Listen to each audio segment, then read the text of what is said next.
Минаха 3 месеца от развода ми и днес се върнах, за да видя децата си. Не можех да повярвам, че той все още спи. Къщата беше в хаос.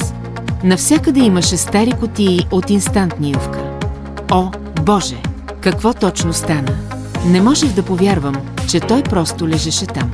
Попитах го защо не ми е помогнал да почистя, а той каза, че това е женска работа. Ако не бяха децата, нямаше да се върна.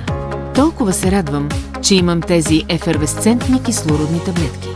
Имам предвид това малко нещо. Сложете ги във вода. След секунда кислородните частици вътре автоматично ще разтворят петна, като онези трудно отстраняеми мазни петна от дома.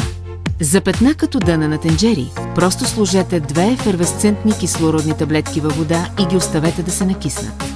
След това разтъркайте изгоряла, мръсна или заровена тенджера във водата.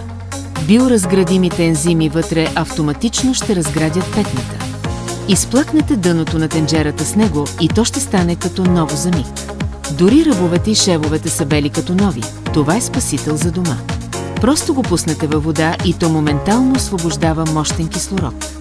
Той може бързо да разгради петна, независимо дали са петна от мазнина в кухнята, варовик в банята или опорити петна по дрехите, той може лесно да се отстрани.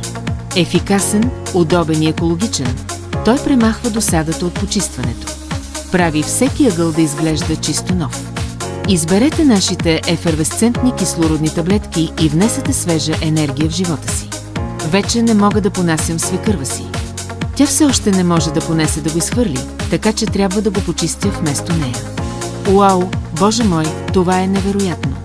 Препоръчвам го на всички мои приятели. Задължително нещо във всеки дом. Толкова е лесно за употреба. Гарантирам, че ако не сте доволни или не харесвате резултатите, можете да го върнете. Без посредници, които да вземат провизия, можете да поръчвате с увереност.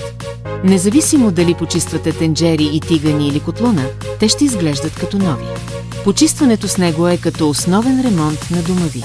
Нашата фабрика в момента има промоция. Количеството е ограничено. Първи дошъл, първи обслужен.